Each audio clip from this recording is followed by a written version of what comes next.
You're adding $20K a year, but what if your portfolio quietly adds more than that without you? Today, I'll show you the exact crossover point where 7% growth starts outpacing your contributions, and why that number is different for everyone. We'll map $100K, $300K, $500K, and $1 million so you can spot when your money begins pulling its own weight. Then we'll plug in your savings rate, 20K versus 40K, and expected returns to calculate your personal tipping point. By the end, you'll know when to stop stressing about perfect contributions and focus instead on protecting the compounding engine, shifting your job from constant contribution to consistent stewardship. There's a point where it quietly outworks you. Let's talk about the moment it starts to feel different, the invisible wall, why your hustle feels heavy until it doesn't. Early on, you are the motor. Every dollar you add is what moves the balance. Then over time, the roles switch. Think of it as an engine swap. Your savings grind through the first miles. Later, growth from what you already own starts to carry the load. You don't feel the shift the day it happens. There's no notification, no confetti. It creeps in, and because markets swing around, you can mistake a lucky year for a turning point or miss the real one entirely. And when you do pass it, the psychology changes. The pressure to save every possible penny eases, and the focus turns to not making costly mistakes. The mindset moves from "I need to save more" to "I need to not mess this up." So here's the honest question. You're pushing $20,000 a year into a diversified stock index fund. You expect around 7% over the long run, but the path is bumpy. How do you know when the portfolio is truly beating you? Not just during a hot streak. You need a way to separate noise from signal, and you want it to work even when a single year looks ugly. Let's anchor it to a saver you might recognize. You're 25. You auto-invest $20,000 each year. You use a broad, low-cost fund with a long-run expectation near 7% before taxes and fees. You're not chasing fads. You're staying steady. In year one, your contribution is the headliner. If your balance is small, a 7% gain barely registers next to the $20,000 you add. Your hustle is the story. Fast forward a decade of steady saving and normal growth, and something odd happens.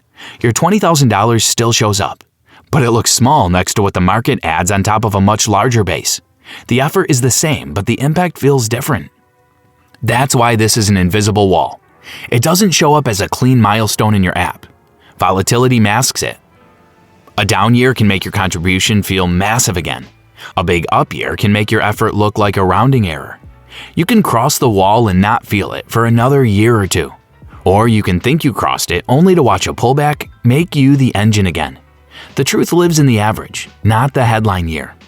Here's where staying invested matters more and more as the balance grows. A large share of long-term gains land in a small cluster of the market's best days. Miss them, and your engine loses horsepower right when compounding could be taking the wheel. That's the real behavior shift beyond the wall.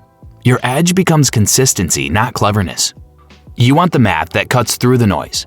When does 7% growth actually clear your $20,000 contribution? The clean answer uses a simple rule of thumb. Take your annual contribution and divide by your expected return. That gives you the rough balance where growth starts to outrun what you add. For a $20,000 saver at a 7% expectation, the crossover balance sits around $286,000. At smaller balances, the power dynamic is obvious. At $100,000, 7% growth is about $7,000. So you're doing roughly 3 times the work with your contribution. Your hustle is the story at that stage. It's not a razor-thin line. It's a zone, but it's a solid target that tells you when compounding is likely to be the lead driver most years. So what does that feel like in real life? In year one, your $20,000 is everything. It sets the level, it defines the progress, and it dwarfs the growth. 10 years in, the same $20,000 can look tiny next to the gains thrown off by a larger base. That's the engine swapping happening in plain sight. Keep this core rule in your back pocket. Crossover balance is roughly annual contribution divided by expected return. 20,000 divided by 0.07 gives about 286,000. Hit that zone, and on average, growth starts pulling ahead. Now let's see which portfolio size makes your $20,000 feel small, and how the averages guide what you'll feel year to year. Let's put real numbers on it. Show me the math. 100K versus 300K versus 500K versus $1 million. Let's lock the ground rules so the math is clear. You're adding $20,000 each year. We'll use a 7% expected annual return in nominal terms. No taxes in this demo, no fancy timing, just a steady contribution and a long-run average. With that said, you can see how the numbers scale as the base grows and how your effort stacks up next to growth. Start with $100,000. At 7%, growth is roughly $7,000. Your $20,000 contribution still carries the story. You're the engine. The portfolio helps, but not enough to shift the balance. In practical terms, your savings are almost triple the growth. At this stage, the habit matters most because your own cash moves the needle far more than market returns do. You can feel progress every time a deposit hits. Move up to $300,000. At 7%, that's about $21,000 in growth. You're roughly even. Your contributions and your growth are neck and neck. This is the precise moment where compounding starts to pull its weight, and you notice the leverage of a bigger base. You still contribute, but the account isn't waiting on you to make progress. Even an average year makes your deposit look comparable to the growth the account throws off on its own. Now, $500,000. 7% on that balance is around $35,000. Your $20,000 is helpful, but the market has the wheel. This is where many savers report a mindset shift. The same annual effort produces less visible impact because the base is compounding faster. It can feel strange, like the work matters less, but this is the payoff of all the earlier deposits doing their job together. And here's a useful sense of time compression. If it took about 15 years of steady saving to reach $500,000, compounding alone needs roughly 11 additional years to double that to $1 million at 7%. The slope steepens after the crossover. At $1 million, 7% growth is about $70,000. Your yearly $20,000 is now less than a third of what the portfolio can add in a typical year. The portfolio is the dominant driver. You're just there staying invested, not screwing it up. You're still contributing because it lowers risk and keeps discipline. But the heavy lifting happens inside the account. This is where consistent behavior, auto-investing, and staying put does more than trying to outthink the market. Here's the nuance you need to keep in mind. Returns don't arrive on a schedule. In a down year, say negative 10%, the portfolio shrinks, and your $20,000 contribution suddenly feels huge again. That deposit softens the hit and buys shares at lower prices. In a strong year, like plus 20%, your contribution looks tiny next to the jump in value. The signal is in the average, not in any single calendar year. History shows that one-year returns swing widely, which is why the crossover acts like a range, not a cliff. Some years, the portfolio lags your contribution. Other years, it runs away from it. Over time, the typical outcome settles near the expected return. And that's where the rule of thumb becomes useful. The bigger the base, the more those average outcomes drive what you see. So let's call the zone. For a $20,000 saver using a 7% expectation, the crossover lands roughly between $250,000 and $350,000. Inside that band, you'll bounce above and below the line depending on the year. Once you're past it, compounding's edge grows quickly. The more distance you put between your balance and that threshold, the less your deposit changes the story. That also means the magic number moves when assumptions change. Higher or lower returns shift the target. Bigger or smaller contributions do the same. The point remains, there is a real point where your money outworks you most years. From here, the smart move is to anchor the crossover to your own inputs, so the target reflects your savings rate and your expected return. So let's make it specific to you. Your number, not mine, customized by savings rate and return. Double your savings and the wall moves. Change returns and it shifts again. That's why you need your number, not someone else's. The crossover isn't a fixed landmark. It's a moving target based on how much you add each year and what your portfolio likely earns on average. You can estimate it fast, and once you see it, decisions like, do I increase contributions or hold steady, get a lot simpler. Here's the quick method you can run on your phone in under 10 seconds. Take your annual contribution and divide it by your expected annual return, expressed as a decimal. That's the balance where growth starts to outpace what you put in most years. It's an estimate, not a guarantee, but it's a reliable guidepost you can revisit as your situation changes. If you tweak your savings rate or update your return assumptions, your crossover shifts right away. The formula is simple. Crossover balance is approximately your annual contribution divided by your expected return. Use it as a planning compass, not a precision instrument. You're not trying to pin a single day. You're setting a sensible zone where compounding begins to lead more often than not. This is about getting close enough to influence choices today. Let's run the 20 grand saver first. At 5% expected return, the crossover sits near $400,000. At 7%, about $286,000. At 9%, around $222,000. Notice how small changes in return move the goalposts by 6 figures? That sensitivity matters because your time horizon, asset mix, and risk tolerance influence your realistic return. If you're younger and stock heavy, your net expectation might be higher. If you're nearing retirement and hold more bonds, it's likely lower. Now push the savings rate to $40,000. At 5%, the crossover climbs to roughly $800,000. At 7%, about $571,000. At 9%, near $444,000. Aggressive saving makes your own cash the primary driver longer, which is not a bad thing. It pulls your timeline forward, but it also raises the balance where compounding clearly takes the lead. In other words, the more you feed the account, the bigger the flywheel needs to be before it spins faster than your deposits. What if you're saving $10,000 per year? At a 7% expectation, the math puts the crossover near $143,000. Because you're adding less each year, the portfolio catches up faster. Compounding becomes meaningful sooner, and many savers will feel the balance take over somewhere in the roughly $150,000 to $250,000 range, depending on actual returns and volatility. That quicker handoff is a real psychological boost. The account's own growth starts to feel like it's meeting you halfway earlier in the journey. What if your return comes in lower for a few years, or you can only save sporadically? The target adjusts with you.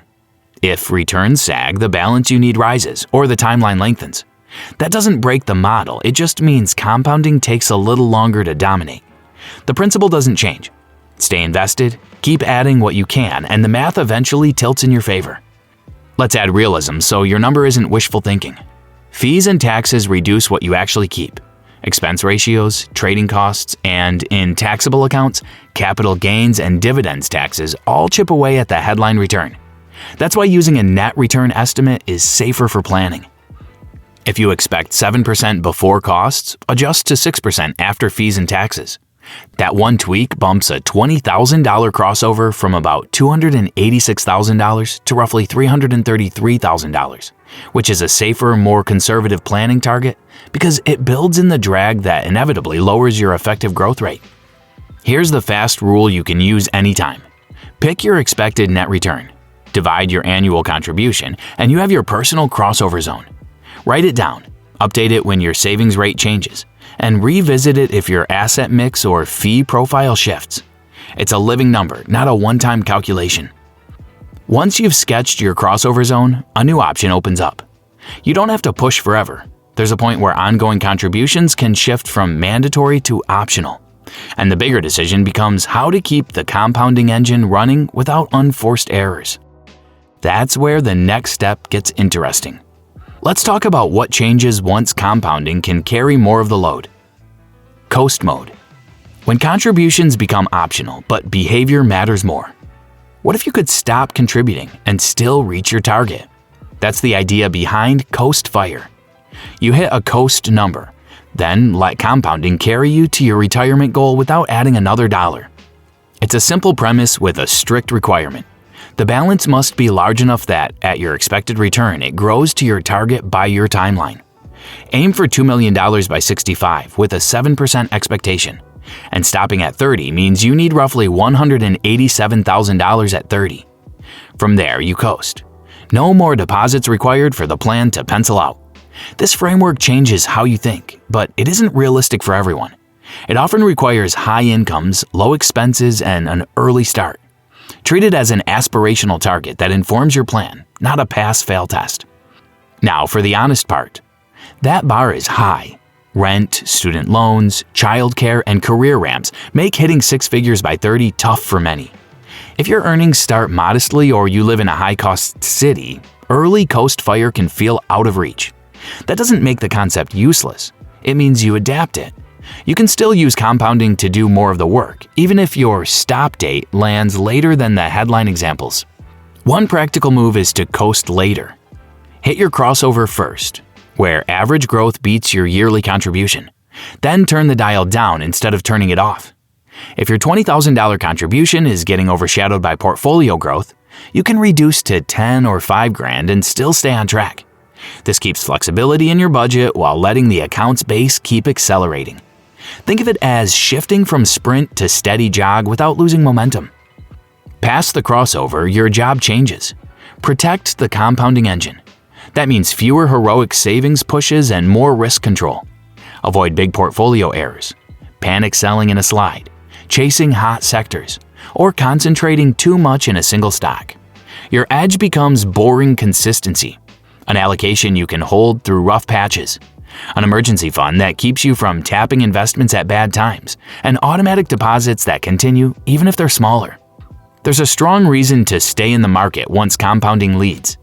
A large chunk of long-term gains shows up in a handful of the market's best days. Missing them can slash results dramatically. You don't know when those days arrive. They often cluster around periods that feel scary. If you're out, you risk cutting the very growth that makes coasting work. Staying invested preserves the mechanism you spent years building. Use milestones to keep motivation up without obsessing over every tick. The first $10,000 proves you have the habit. The first $100,000 is when compounding starts to feel real because growth shows up even on quiet months. The crossover is the engine swap, the moment average gains beat your deposit. Then comes a surreal moment. The year your portfolio's growth exceeds your salary. Your investments are working harder than you are, and that realization changes your relationship with work and money. Finally, the coast number itself brings massive peace of mind. It feels like the game's already won. Any extra savings become optional padding, running up the score now, rather than a requirement to make the future work. Here's the payoff you can live with. Front load if you can in your 20s and early 30s. If life won't allow it, push steadily until you hit your crossover. Then, lighten contributions while staying invested. Make the account harder to break than to maintain. Automate, rebalance on a schedule, and keep costs low. Let compounding do the heavy lifting and save your energy for the decisions that actually move risk and return. Keep this focus as we wrap. The win isn't grinding forever. It's reaching the balance where compounding leads and your job is to stay out of its way. Conclusion.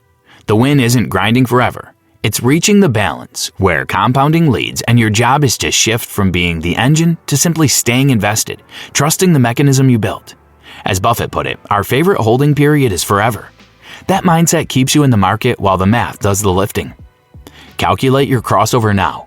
Take your annual contribution, divide by your realistic net return, and drop your number in the comments. Then set an auto invest and protect it with a rules-based plan so you don't second guess during volatility. Next time, we'll stress test your crossover with bear markets and show how a margin of safety can move your finish line.